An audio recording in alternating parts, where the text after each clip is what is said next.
right, good morning, everyone.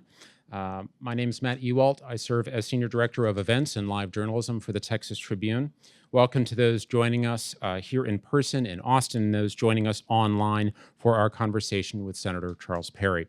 Our program will run an hour with 45 minutes of moderated conversation and 15 minutes of Q&A.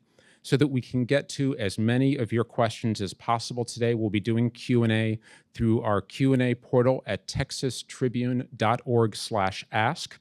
You'll also find signage for those here in person at the back of the room with a QR code and URL so that you can submit your questions that way. And we can also do it old school. I have some note cards, and you are welcome to write a question, hold it up, and I will grab it for our Q&A period. Today's conversation is eligible for continuing professional education credits for Texas educators through the Association of Texas Professional Educators. You can learn more by visiting apte.org/tribune. You're welcome to pull me aside and I can help you get connected as well. We are grateful for the support of our sponsors today. Our major sponsors for today's program are Brady and Hamilton, LLP, EPCOR, League of Women Voters of Texas, Keep Water Local, Upwell Water, Methodist Healthcare Ministries, and Texas State Technical College.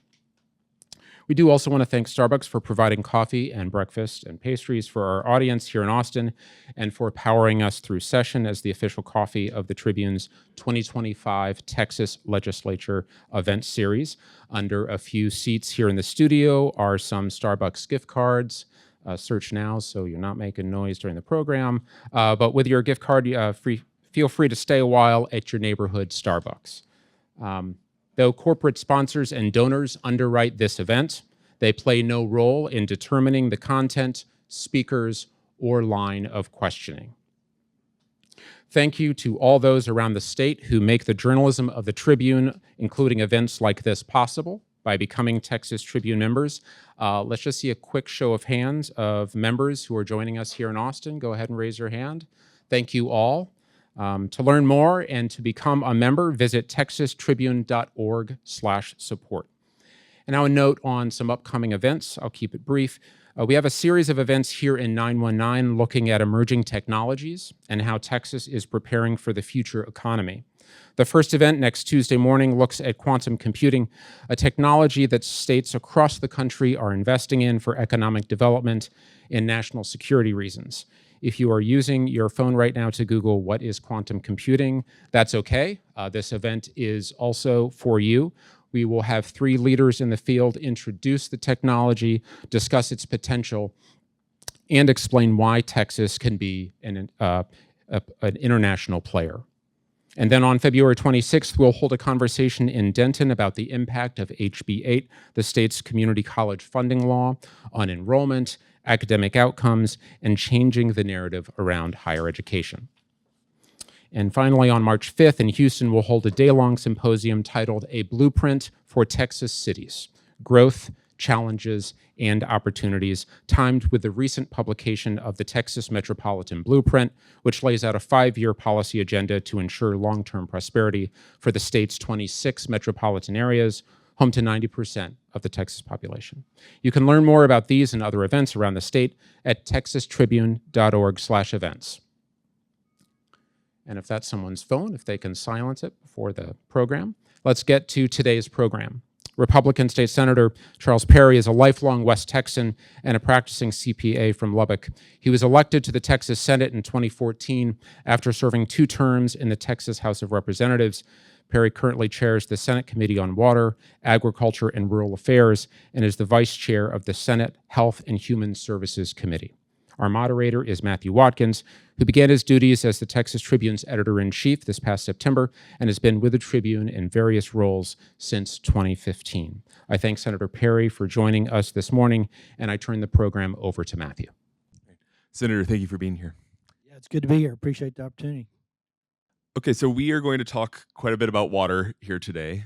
You have sort of established yourself in the legislative world as the sort of go-to advocate and expert on water issues. I want to just start, I want to get into the details of what you're proposing this legislative session and everything like that. But first, let's just start with, could you tell us a little bit about why this issue for you? Why has it become such an important topic for you personally as a senator? Well, just logic, right? We need air, we need water, and everything else is kind of a quality of life issue. So I come from West Texas, up in the plains.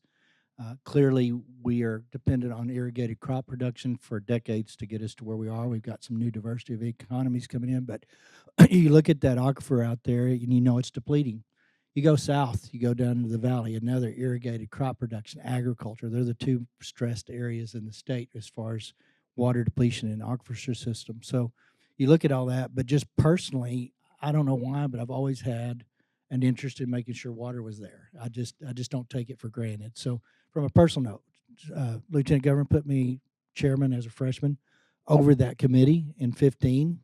To be honest, I think it was one of those committees that nobody really paid a lot of attention to. I mean, you know, we got water coming out of the tap, so why do we really need to worry about water? But having been in that role and started looking at our current water plan, and it's good to have a plan, and we have a great plan. But when you did a deep dive into that plan, the plan told us we're not going to get where we need to be. So from that vantage point, I took the deep dive into the plan and said, look, we've got a plan, but a plan not implement or a plan that can't be implemented is no plan at all. So I didn't tear the plan apart. I just said this plan is telling us we have a problem, and his role of chairman in that position, and that's what you do as chairman. He could have put me in any place, and you just did become a subject matter expert. And I have a lot of people in this room and around the state that has helped me, I think, acquire some of that knowledge. And with that, when you take a dive into the plan and you look at where Texas is growth-wise, you look at the industry groups that are coming, we have to raise the flag and say, hey, you know, Houston, we kind of have a problem here. And so that's where it came from, is just one, I've just kind of had a personal interest coming from where I come from and seeing farmers. I have CPA practice farmers over the decades that one year, you know, 43 years ago when I started, they were pumping water, wasn't a big deal.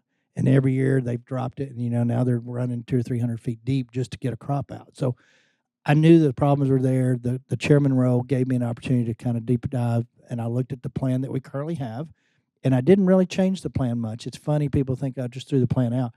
Everything we're going to do going forward with the funding that we're trying to get done is in the plan, right? It's things we knew we would have to do someday. I tell everybody, successors have tried this for 70 years. Usually after drought, there's been a water plan, a grid plan, if you will. They were talking about a need that would be here someday. I'm just happen to be the guy in the seat, and I can point to the fact the need has arrived. There are areas that need water yesterday. There are areas that need water sooner than we can get it there. And long term, and I say long term is 50. The water plan says 70. We're 25 years behind the curve, so let's use 50 as our timeline. So you've been, traveling all across the state talking about this issue. I think both advocating for action, but I would also imagine talking to people about how water issues, water futures is affecting things now. Could you tell us a little bit about what you've heard and found around the state so far about the situation we're in right now? Right. And so with minimum exception, and I'd say there's only about one area of Texas that they would arguably tell you we got all the water we ever need. And I pointed out that if the state continues to grow, you may have it today, but they may end up, figuring a way to make sure they take it. And so I don't want to be in a position of taking. I want to be in a position of negotiating and paying for things that we should. So outside of that one area, every area I visited, when you really get down with the people that are paying attention, they'll tell you we're in trouble on water. Water supply has to become a focal point. We had left water supply to develop and pay for at a local level since inception of Texas. Okay, that's fine. But what we need to understand, and what I think the biggest policy conversation we've shifted from, I've been able to move it from a local development and funding conversation to a statewide infrastructure system. And when people ask what's that look like, say, look at your roads. Think of a state highway, right? So by having left it at the locals all these years, we've created a very patchwork of not what the community needed, but what they would say, this is what taxpayers might pay for. So we've reversed engineering into what we've got. We've pulled it from depleting resource. All the cheap water in Texas is tied up. There's no more going to be easy water to go get, and you're going to have to go to the next stage, right? And that's develop undeveloped resources, which are not easier waters. But these communities, no longer, there's not a single taxing jurisdiction that can afford the decade-long projects and the commitment of dollars. No mayor can tell their constituents, I need $30 a month for you for the next 30 years to have a water supply that you'll never drink from. That's a political no-go. So you just have to recognize, wake up in the world you're in. This plan will move it to a statewide conversation side, and you'll have coordinated efforts to where your economies of scale. You'll have a hub and spoke area for plant and sewer and supply treatments in regions that the little communities could not ever get to. But under this, when you bring new supply to that region, you're going to have a large, I use an example, one of the North Texas regional water suppliers says, we got all the water we need for our municipal. They planned very well. And I said, well, can you drop it into X county south of you? We haven't got water for new guys. But when you give me new supply, we'll stretch our network. We'll bring the spine out. So it's really a long-term thought that we probably should have done 20 years ago. We're here now. But it will force economies of scale, and 254 counties will be close enough to the new supply pipes that it won't matter. Every one of them terminate into an existing distribution system.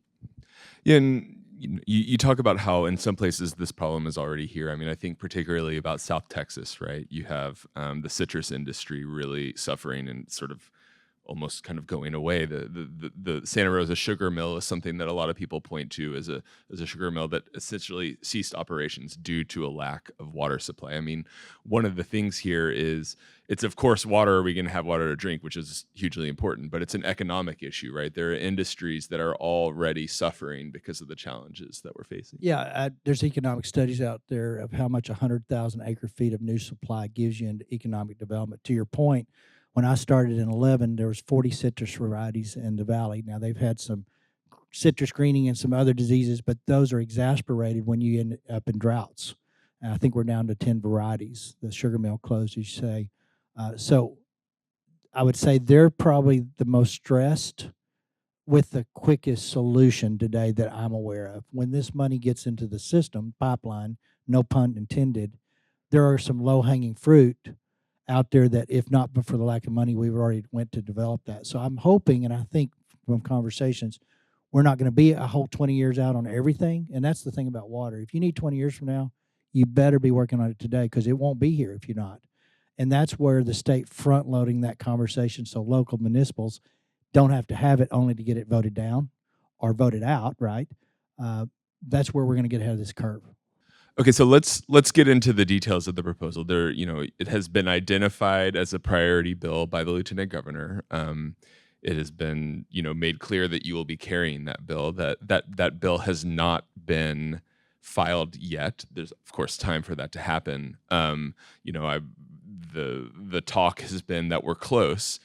What can you tell us right now about what that, I guess, pieces of legislation will look like this year? Yeah, so not to get in too much of the weeds, but first of all, it's a funding bill. It's a funding initiative, right? So I'm asking for a lump sum in the current biennial budget. So May 31st or June 2nd, whatever it is, when we leave here, I hope to have established a lump sum to show a commitment to industries that we are serious about fixing water. Currently, the base budgets, House and Senate, have a $2.5 billion number there. It could go up. I had asked for 5, hoping to get 5, but you know how the budget process are. Everybody's got their priorities. So we'll see where that lands, but it won't go lower than 2.5, and that's significant to show a commitment. But the big game changer in this arena, the reason that we will be successful or not if we do not get this across the line, is I'm asking for a constitutionally dedicated revenue source for November voters. I'm asking for $1 billion a year going forward dedicated solely to water, all that is water. And so that constitutional amendment is really the bill that everybody wants to see, and it's drafted. It's pretty much out there. I'm asking for $1 billion a year. We will split sources. So when you talk water, it's really 3 buckets for real conversations. We have supply needs, we have leaky infrastructure needs, and we have flooding. Those are kind of the 3 areas. So we're doing some statute tweaks through bills to set all that up so that when that water money becomes available, everything's ready to go and accept it. There's some federal regulations. There's some produced water out in the oil and gas industries, 25 million barrels of water a day. That's 500,000 acre feet of possible supply. There's some regulations that need to be set up to accommodate that, but the real bill, if you will, that people are looking for is that SJR. So it's not actually a bill. It's just a constitutional vote. Underneath that, though, we will have Senate Bill 7 will actually establish the framework who will oversight the state conveyance, the pipelines. We don't have a state agency that builds pipelines today, right? We have Water Development Board that funds a lot of water initiatives, and they will continue to be the bank for all of this conversation.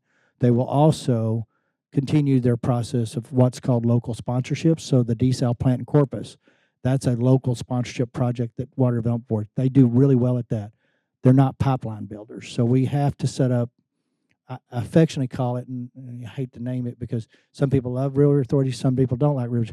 We took what they do really, really well and incorporated it into effectively a best practice for oversight over pipeline conveyance. So we will have that bill as Senate Bill 7 will actually be the language. So you're not going to read Senate Bill 7 and go, well, where's the billion? It's not in there, right? But it's in the enabling legislation. So that's a little more in the weeds. But we have to set up an authority over who's going to oversight these contracts.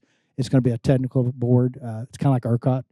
We need technical expertise on that board. There'll be governor and like governor those appointees, but we're going to have a panel that selects those people with that expertise so that the nomenclature is not foreign to them when they sit on those panels. Yeah, I was hearing you talking even before you said kind of like ERCOT, and I was wondering, does this sort of sound like a sort of statewide water grid in the way we have a statewide electrical grid? I mean, as you mentioned, a lot of the responsibility for this infrastructure right now for acquiring supply into the future is municipalities, is local governments and everything like that. I mean, is what we're talking about a bit more of a statewide approach in oversight and management of this? It's a coordinated. I call it the air traffic controller. We can build a pipeline that will cover multiple source options, brackish, surface, maybe marine desal hooks to it. So we get supply agnostic pipeline, but it will traverse multiple jurisdictions and counties and cities. That's the best economics of scale because you share the cost of the pipeline across the entire state, just like a state highway. When you put your pump, go to the pump and you pay that gas tax, the gas tax in Lubbock came to Austin and it's redistributed throughout. So it's a large dollar. It's probably $65 billion from 2 or 3 engineering studies over the next 40, 50 years. But here's the good thing. If we start this process, get that $1 billion a year, about 24 billion number, the recovery of water from the people that are now pulling water from the system starts paying the state back, and it truly sets up a perpetual funding source that going forward we can address all of the other water needs with it. That said, the split, the constitutional split, and the dedicated money and the lump sum will accommodate both SWIFT, Texas Water Development Board existing programs, flooding, and then supply. So it'll be the first time in the history that these projects or these concepts are not at the catch as catch can. When we come into budget, we can throw 25 million at. This will be a consistent funding source. Every one of these projects demand vendors predictability and continuity of payment. And so these guys will get engaged and start projecting out and working on these projects. So every aspect of water will be covered once we vote this money in. We've talked about, or we've had situations in the past where the legislature has been kind of eager to find those dedicated sources, right, to support roads. I think state parks was another one that was done recently. Why is it so important to have that money sort of automatically going to those types of infrastructure projects instead of kind of making the decision each legislative session? 2 words: economic and reality, and politics. The economics of this state are really strong, and we're really doing well, but we do have downturns. You can't let downturns be the determinant or upturns being the determinant of infrastructure, right? We have a statewide highway system that got $38 billion this year to build out roads, maintain roads, and take care of roads, only because in 2013 we dedicated a constitutional revenue stream that had growth filtered in. I remind people that was a $26 billion sales tax at the time, and we got the growth on top of the sales tax and put it into the roads and bridges up to 2.5 and a couple other little tweaks, some severance tax. That's $38 billion this session, but we are now at $47 billion in sales tax. So pretty pathetic, very smart legislation that had the growth factor built in. So That's how you get predictability, because you don't want vendors going, well, if the economy's down, I can't start this 10-year contract. I got to know I'm going to get paid for the work I'm doing every time. So it's critical that you provide predictability, continuity of funding for vendors going forward. Here's the deal. If I'm building out pipeline, I don't want to know that I'm subject to the will of the legislature every 2 years where I get paid to it. And economic reality, but politics. And when I say politics, it's not a derogatory term, but we come down here with different agendas and hot buzzwords every session, right? The new session buzzwords this year are AI, cyber, water, and nuclear. Those are the new buzzwords. Everybody's got a little added line, especially higher ed. We added a little strategy line. I need some nuclear. I'm going to be the expert. And everybody's an expert in the buzzwords, and you fund that. So you just need to take the politics and the economy out of it, and that's what you do when you get because we don't even get to touch it. It's already gone, and that's what you want to do, take it out of our hands. And where do you envision the money coming from? There's 2 places in Texas budget that we can actually dedicate, and that's general fund or rainy day. And I've got people that support either one. I've got people that support only one. Currently, as we speak, we're looking at a specific dedication of some component of sales tax. We get the $1 billion multiple ways. I can make an argument why rainy day makes sense, but there's people that feel like we need a little bit bigger balance. As a CPA, I used to say you need 3 months of capital. We're not quite there as a state. So I can make the argument either way, but the point is, here's the good news. We have undeveloped water resources, and we have the wealth to start the conversation to get it fixed. And which bucket is still a potato? It's still $1 billion less that you get to spend on other stuff next session, or $2 billion actually. So let's talk about, you broke down some of the challenges the state face, water supply being a big one, right? Texas 2036 had a report kind of estimating the deficit to be nearly 6.9 million acre feet of water. For people's reference, 1 acre foot serves about 2 to 3 houses per year. About 9 people. Yeah, so we're talking, possibly being about 17.25 million houses short of water, in the long term. Of course, it's more than houses that need water. So it's a bit more complicated than that. But what I want to ask you about is different sources of supply. I mean, there's reservoirs. There's questions about whether desalination is a reasonable thing to be looking toward. Does your legislation, does your work in this, do you have preferences? Do you have things that you favor in terms of where we should be getting that supply?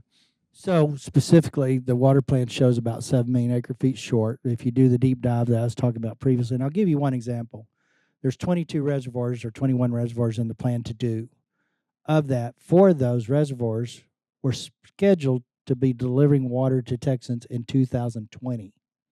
They have not started federal or state permitting today. Minimum 30 years out with eminent domain conversation. So that's what I'm saying when I looked at the plan in an honest lens.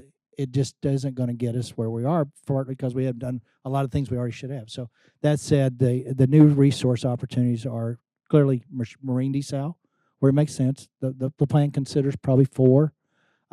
It's regional. I'm telling people, come here thinking big, come here thinking regional. So some of that water will go north, right? Taking care of the valley, but also pushing north to catching some communities. So marine where it makes sense. The produced water out in the oil and gas industry, that's a twofer. The oil and gas industry needs to solve the produced water problem. I was just talking to a gentleman here in this, and I've always said this, there's economic value in those discharge components if you get it to a large enough scale. Sure enough, this gentleman was saying we've kind of got this plan A, and I had someone tell me they're going to be able to mine about half a ton of lithium out of it for every 50,000 barrels. So there's economic value in discharge. So some of the conversation around desal, the produced discharge stuff, it's going to have commercial viable. So produced water and oil and gas. The brackish, most of the state has some component of a brackish system within close proximity of the surface. That's my leveler. I need about 6 million acre feet. The current water plan, with confidence, should produce 6 million acre feet going forward of the shortage. That it's not going to get us to 7, and it's actually closer to 12.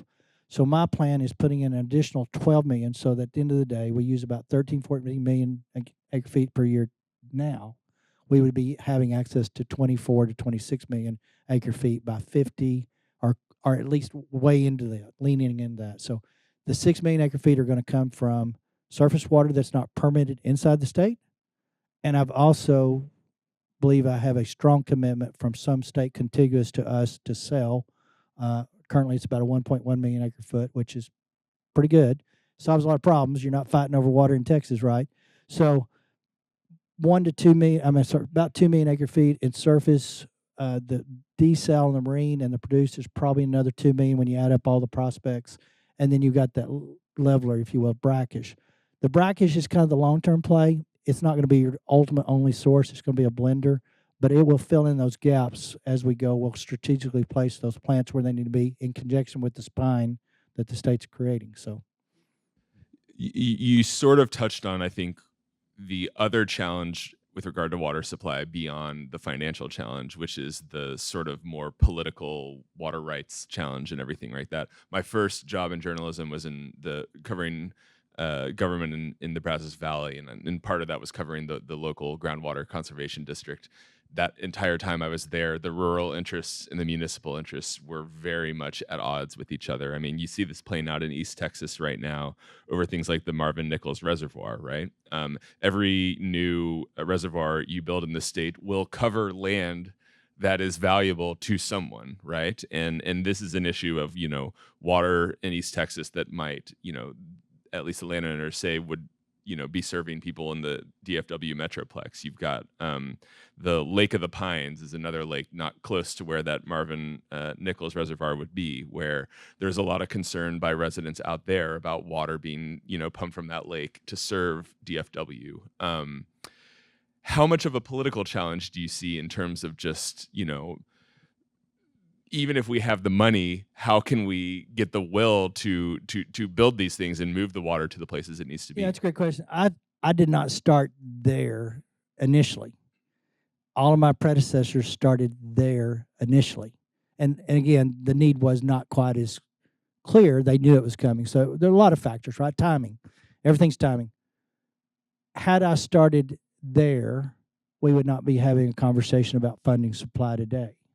So now we're here. The conversations to get here have included landowners and concerns. Texas is very clear. Bragg and Day has established who owns the underneath. In talking to one of my landowners up in my area, well, Senator Perry, when you tell states coming to get water, they're going to come take our water. Well, when I explained to him, we're going to subplant municipal use with 300,000+ acres a year, leaving that in the aquifer for irrigated crop production, is that not an in-kind contribution? And the light bulb came on, right? So we're going to have those. I will say, talking to the representation on the east side of the state that has some surplus waters, excess waters, the political climate is different. They are actually willing to have the conversation about taking and buying some of that water. One of the key factors there is I'm not buying water rights. I'm buying water. So that gives some comfort that they didn't lose control of something that they may need going forward. So all the political climate is set, partly, unfortunately, because the facts dictate we have to do something, and most people know they don't need to be an obstacle to that. So we'll have those along the way. I can truthfully say with confidence, if you're providing a new source of water that leaves what I need in the ground, groundwater owners are okay with it.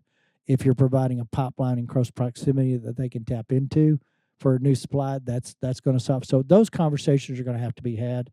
We'll work through the nuance.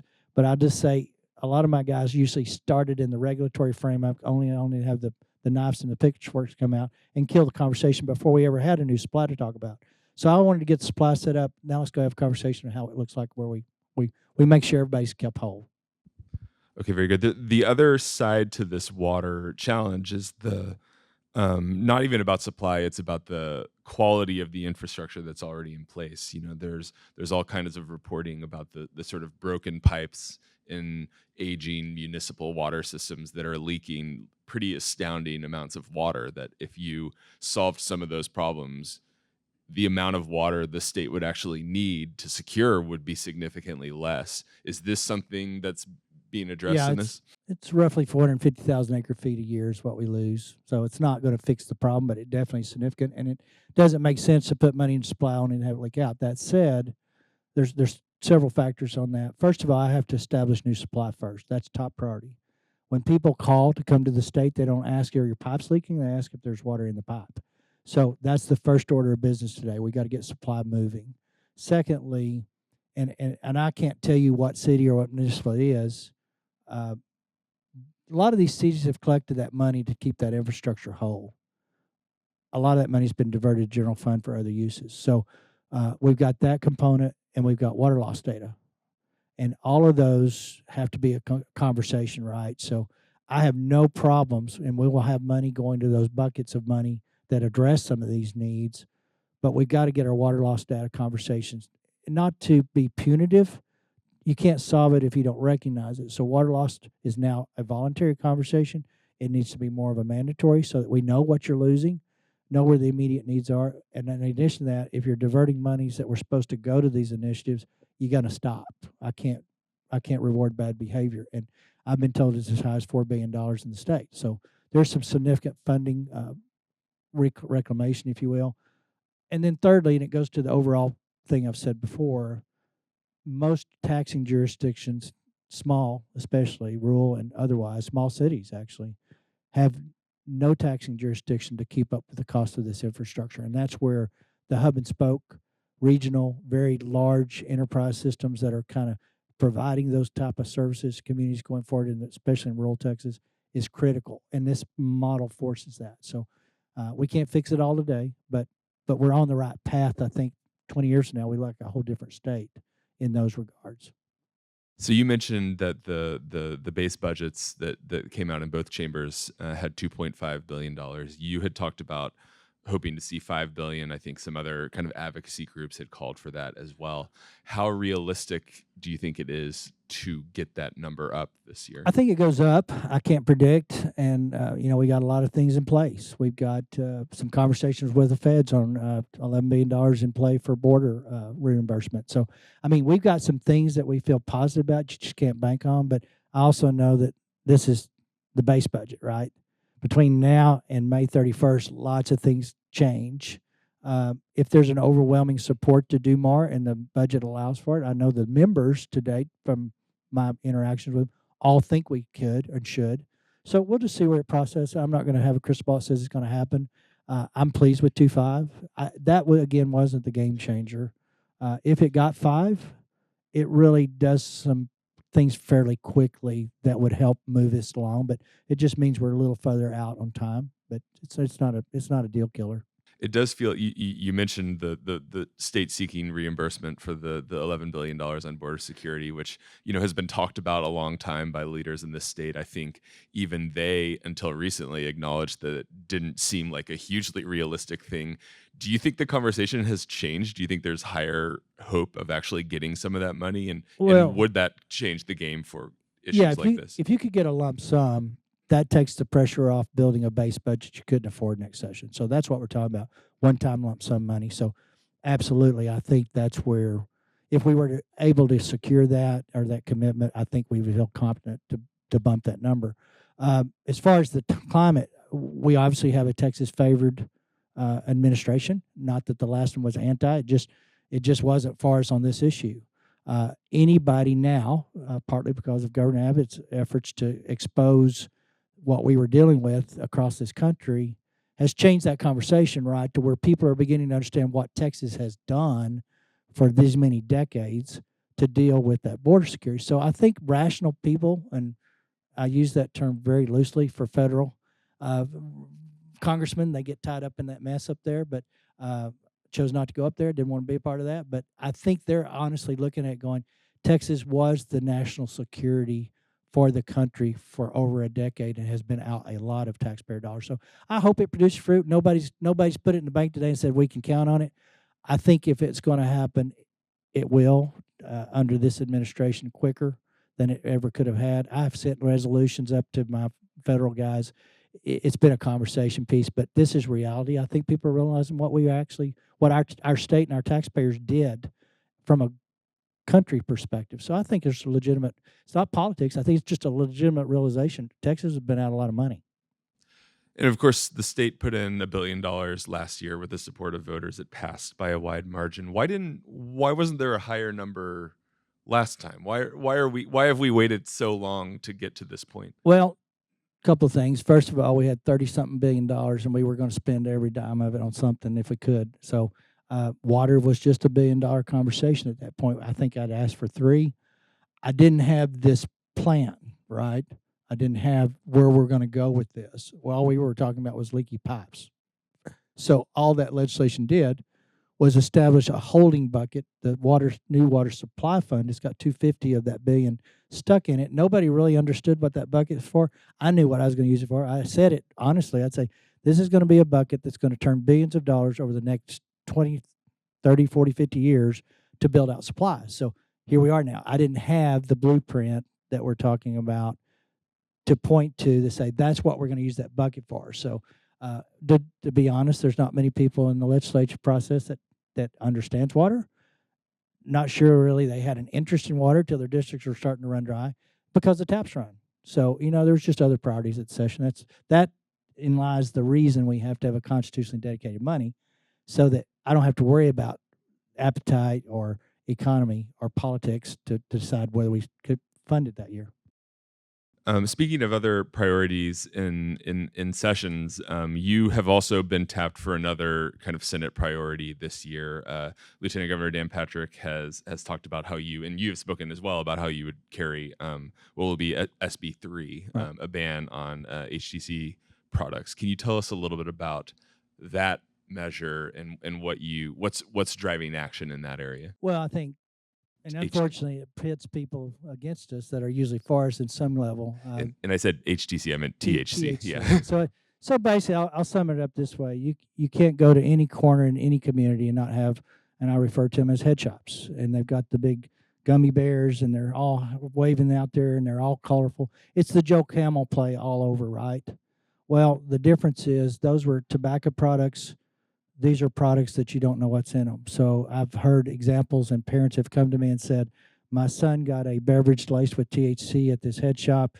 It could be 90% THC. There's no quality control. There's nothing in there that tells them this is safe. We're coming out now with new science. I see it every week that, the cannabinoid stuff is really worse than you expected. So at the end of the day, this was an exploitation of an agricultural bill I passed in 19. I said it in 19. If you take the hemp plant that is intended to be fiber for the farmer in a new industry as dictated by the federal government and get cute with it and do what they've done, we will shut it down. So my goal is to remove all of that off the shelves so that there's no conversation. And at the same time, for those people that believe they're dependent on it because it gave them some type of relief, we will provide a different access to our compassionate use program. And all of that's kind of in the works. What that looks like today, I tell people I've carried some nasty bills politically over the last 14 years, and I think you guys have been a headliner on some of those, not so favorably sometime, and that's okay. This will rank in the top 5. This will be one of the nastiest bills I've had to carry. And that's and that's what because there's I mean there's a certain segment of the agriculture community that supports it's it. because there are people in the community, and I'm not going to make a judgment whether it does or doesn't, but believe they are helped by those products. The problem with it, those products are not dependable. They could be 1% up to 100%. They could be laced with other stuff, but there's no framework in there that makes that product regulatory because you can't control what's on the shelf. So, I said it in committee, if you can't explain it, don't understand it, ban it. And that's where we're at with these products. I understand the industries that have exploited this. They should not have, based on conversations in 19. I said this day would come. We'll see where it goes. But I personally think it's poisoning our kids. I think it has poisoned people. I think there are people that have died from some of this stuff.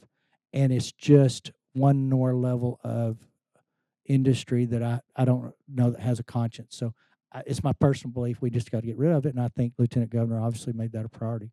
Mhm. It's interesting to hear you talk about kind of possible expansion of the compassionate use program alongside that? Access. Access. Yeah, access is hard right now. It currently, and whether it was intended or not, we have 3 licensees, one actually manufacturing and distributing, I believe is the way it's worked. We put some pretty tight guardrails on that. To be clear, those people under that program have a doctor prescribed dose. Under the other form currently, you can go in 50 times a day and get a dose, and you don't know what the dose is. So that's what we're talking about. Here's somebody that is kind of in the medical side of that treatment for that person that needs this stuff. So I lost my train of thought there, but it. Just are there? So you're talking about making it. Oh yeah. So right now, currently, if I'm in Lubbock and I'm in the compassionate use program, it has to be hand delivered from Austin to Lubbock. Now, if I'm in Lubbock and I was in the compassionate use program, legitimately all subscribed, and I happen to not be where I was supposed to be when that guy hits it from Austin, he gets to come back and drive home. And so it's really not accessible. So we're looking at how do you make it more accessible to those people that need this type of treatment. And I think that's a plus. And that's where we're going. So It's been interesting to watch the public opinion shift. And I think like you make a very strong case. I mean, one of the, I think, fascinating issues about this is that, marijuana is not legal in the state. Many other states have legalized it, including some conservative states. But now you've ended up with these places that are, serving very similar products, but are much less regulated, right? And some of them are, across the street from schools and everything like that. But why not go the route of some other states and make it more, legalize it from a statewide issue, but regulate it more in order to prevent some of those other problems? I think from an employer's perspective, it scares. If they're an 18-wheeler company and they put somebody behind it, it's now legal under pot.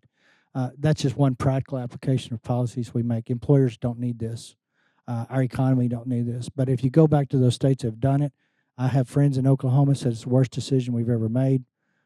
You've seen Oregon and some of those states pull back. I'll remind people, California and New York have already banned what we're talking about banning in Texas.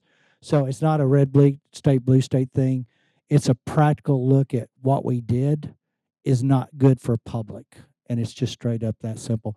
But Oklahoma regrets it. I've heard Colorado says they can't get a workforce that wants to work. But California and New York are ahead of the curve on what we're doing in Texas, which is odd, right? Right. So, all right, we're gonna shift to audience questions really quickly. But one last thing I want to ask you. You, of course, from Lubbock, our new House Speaker from Lubbock. I'd imagine you know him quite well. Tell us a little bit about your perspective of kind of what the House is getting from a borough's leadership. Yeah, I tell you, I've known Dustin for a while. He's smart, capable, competent, family guy, good person. But yet, let me tell you what makes him a good speaker. I served over in the House. I tell you, everybody's like a high school playground. And as a speaker, you just know how to set boundaries and you maintain those boundaries because it's a two-party system, right? I tell people everybody has a right to have their voice heard. And as politicians, you want to go back home and shake your fist and show what you did on the floor.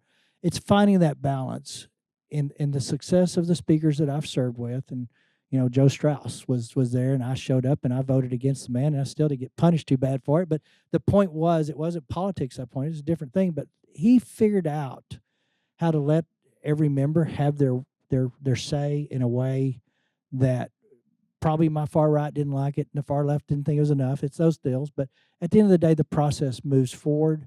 I think you'll see Dustin be able to handle the politics of that arena over there to where everybody gets their place.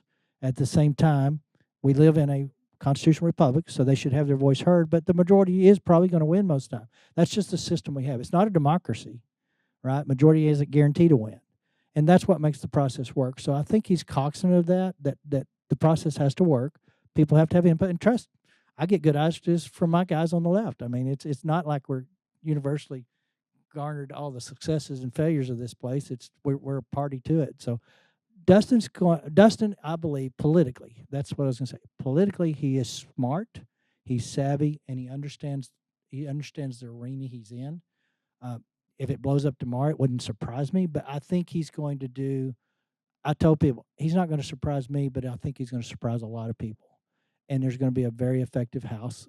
I I predict it'll blow up one day or something somewhere. But at the end of the day, Dustin understands that environment probably better than a lot of good friends over that could have been speaker. I think he gets it politically how to manage the herd. It's what I call it. There's managing the herd. There's also managing the relationship with the chamber that you are now Right. in. Recent history of that. There's been a lot of tension between the two chambers. How do you feel? And there were reasons to look at this session and think those tensions would continue. There seems to have been some kind of willingness to work together here. How do you feel about Yeah. kind of interchamber So relationships? Dustin's made every attempt to build that, and to Lieutenant Governor's credit, he has been open and receptive. I don't talk to Dustin every day. He was on the plane coming back from Lubbock this morning or Monday morning, and he said we're talking, and that's a plus because the last hasn't been that way, right? It was pretty strained. The breakfast has restarted, and so Dustin's reaching out, and Patrick's saying come on in, and I. I've tried to express to Lieutenant Governor that the House is a different animal. We can move a lot of things really fast in the Senate, and we do a good job with that, and he leads well in that. But I said the House is just unique. It's got 150 Type A personalities, no Plan Bs, and they're all going to save the world. So you just got to kind of manage those expectations over there. It's different. I will say the relationship between the big three uh, is really strong, at least from the outside looking in, and just casual conversations. I think there's a desire to work well. You said the breakfasts have restarted. Mhm. That's the big three breakfasts Right. where they meet regularly, which is a good sign of It is progress, plus. I would say. It is plus. All right, let's hear from the audience. Just a reminder for those here in person and online, you can ask your questions at texastribune.org/ask. We have some handwritten questions here and some submitted online. Hoping to ask questions that weren't covered during the interview, but if I make a mistake, we can certainly move on. But there's a couple questions about seawater desal. One, who are the stakeholders, Senator, that you've met with on seawater desal? And then how long might it be before Texas has an operational seawater desal plant? Well, we had one for a while. It's just a very small one down the very bottom corner of the state. They were looking to expand up into some brackish conversations. So it's not foreign to us, but Corpus obviously has a 30 million gallon a day plant already permitted from the feds. They're the next in line on sheer permitting alone. TCQ gave them their permit. There's probably on average one group a week comes from my office talking about desal specifically on the coast. We've got environmental. We just don't want to clog up the air with a bunch of desal. We got to do it responsibly. So you stretch those out across that. But I'm aware of 4 different conversations, just different people are looking at coming into the coastline for desal. So, but Corpus is your first. The Port of Corpus is probably second. They're actually beginning their process of having a permit application filed with the feds on that. And then it just kind of goes north from there. So there's a follow-up question. This person writes, I live in Corpus Christi, in the neighborhood where the city of Corpus Christi has a desire to build a desal. The location name is Inner Harbor. The location will be, this person writes, a death zone for wildlife, neighborhood buffer zone from industrials. Are you concerned, Senator, about the locations where these plants are proposed to be built? So to be clear, the federal government was involved in that. The science dictates that. So the bay was a concern, and rightfully so. When nobody wants to kill a bunch of fish or destroy an ecosystem. The science and what they have done, and I'll remind people, and I've been there. Israel's been doing this since the 90s. And interesting enough, I asked them about the environmental discharge conversations. If you have your currents right and you have your science down and you know what amount of volume you're going to do, you can manage. But they had a camera at the end of their discharge pipe on the area where the salts were coming out, the discharge, if you will.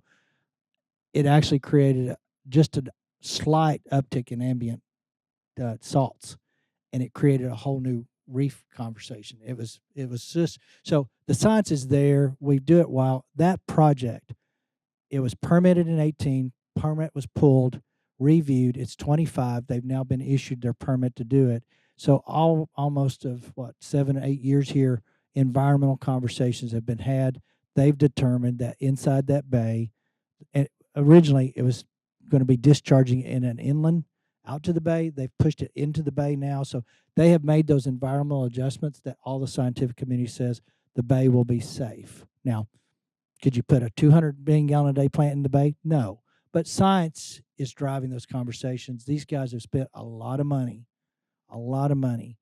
on that issue to make sure they don't harm the ecosystem there. It's changed. It was, like I say, kind of a different setting where they were going to release it. They've got it further out, and the amounts that they're able to do. It's all scientifically backed. Michael from Houston asks, how will smaller water utilities with constrained revenue for current operations and maintenance pay for new water sold by the new state water grid entity?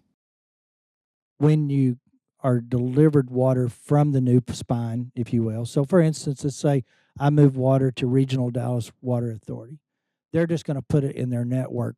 State's going to recover the cost of the pipeline to get it to that supply. So, and rough napkin math, it looks like it's about $40 per person per year. In 2040, $50. Inflated dollars, it's about $3 more a month to pay for the state infrastructure that we're talking about in 40 or 50 when you start receiving water. You don't pay for it until you start getting something. Faust from Weatherford, excuse me, asks, I believe Senator Perry said this would cover every aspect of water. How will this help private well owners, homeowners, with no other access to water than the well on their property? So obviously we're not taking water supply to an individual well. Those well owners are pulling for a groundwater system. If we bring in new water supply that removes the need to pull as much from the groundwater supply, then those well owners should see their wells stabilize and over time possibly recharge, move up. It's about bringing in supply to supplant those well owners. Does that make sense? Okay. This person writes, excuse me, we need to address the leaking pipes before investing in alternative sources of water. One desalination plant will cost more than $1 billion. So, it is reasonable to ask for $5 billion from the rainy day fund since much of Texas is in a drought. Not scientifically, but because we have been irresponsible with our water. It's not a commodity, it is a right. Do you just care to respond to that comment? 181 members will determine the source. I don't disagree that leaky pipes need to be part of the conversation, and we're going to address that with funding. First time ever that there's a consistent funding stream. I would also suggest that there's some responsibility on the local level to address those too, and that she's correct, or whoever that was is correct. You can't afford them on a local level in small municipals. There will be money to address leaky pipes. We've let this go to a point where I can't prioritize water supply any less than top. That's the thing. We don't get to, if we go one more session, 2 sessions down, that just pushes water supply development out further. So we got to start both. We start working on both. This person writes, thank you, Chairman, for your leadership. My question is, why have a 50-year plan when others can simply subvert the plan out of their own profit motive, undercutting the planning needs of a college or community? I'm not sure I understand the question. Okay. Senator Perry, thank you for your passion and an aggressive approach to addressing water issues. How can we fill the looming irrigation water shortages at costs that farmers can afford? They raised the problem, and I said, everything in water is 20 years. We're going to have to triage some things. I don't have an answer for irrigated crop productions in the Ogallala or in the valley today. All I know is if I get municipal on some other supply, leaving that in there, some of those recharge better than others for sure, but will stabilize the drawdown. And I think over time we actually do end up with some recharge. It'll be a take or pay on the sources that I'm thinking are going to go there. We may find that the cities that it's going to don't need it today, and we actually have an opportunity to recharge, but that's a little further out in the conversations. But stop municipals from using the groundwater so that the irrigated crop people will see their wells stabilized and can use that water. This question is about the need for a cumulative assessment of new water needs for major industries and residential developments. What does that look like? This person says we need this to quantify growing demands. The state water plan does a pretty good job of projecting that. They were a little bit under projections on the new industry types. Nobody saw data centers or chip manufacturers or some of these new industries that didn't exist, throughout the water plan. So I think the water plan has a pretty good handle on projecting forward. I think the next water plan is going to be updated to where they're catching most of these conversations. So we have some good data from the regional planning groups up. They know what's coming in, they know what they have, and the Water Development Board does a pretty good job of putting all that information together. So we already know. We just know that we're short of where we thought we'd be, and we know that we're going to need more than we thought we'd be. So we've got that assessment. Every one of these large industry groups are coming in asking for a certain amount of production in the aquifer systems. It's stretching them to the max for sure. It's going to probably create problems, maybe, who knows? But we have people watching it. But the question of the day is it enough? No.